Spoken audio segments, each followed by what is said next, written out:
हिंदी कहानियाँ सुनने के लिए चैनल को सब्सक्राइब कर लीजिए। आज की कहानी है बुजुर्ग की चालाकी।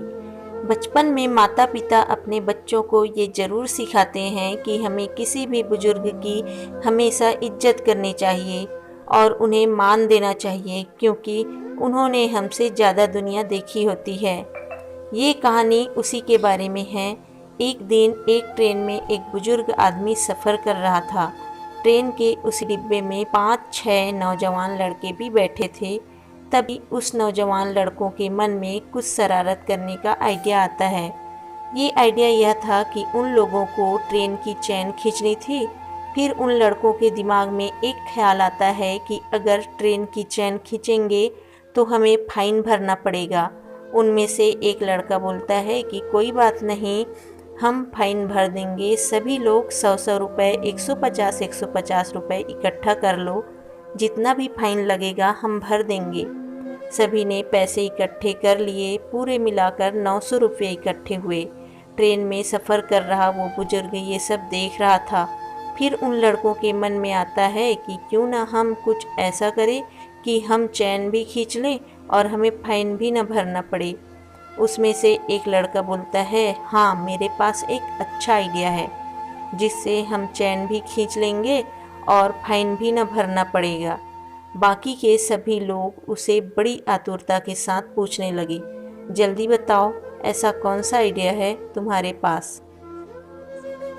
उस लड़के ने कहा, क्यों ना हम ट्रेन की चैन खींच के उसका आरोप इस बूढ़े पे लगा दें। ऐसा करने से हमारे पैसे भी बच जाएंगे और चैन खींचने का मज़ा भी आएगा।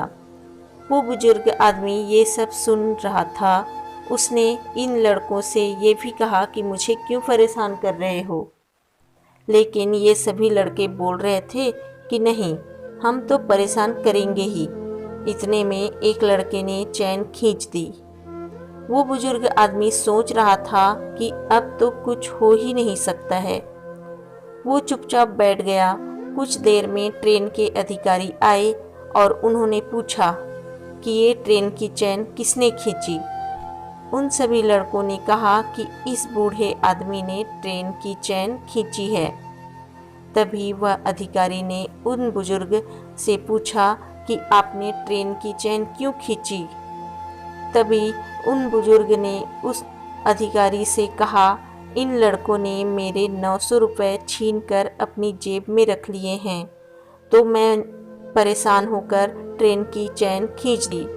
उस अधिकारी ने तुरंत लड़कों की जेब चेक की और उन्हें 900 रुपये मिले, जो कि इन लड़कों ने इकट्ठा किए थे।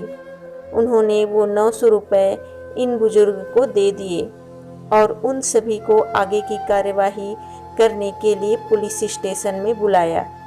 सभी लड़के अपने किए पे पछता रहे थे, लेकिन अब पछताने का कोई फायदा नहीं था।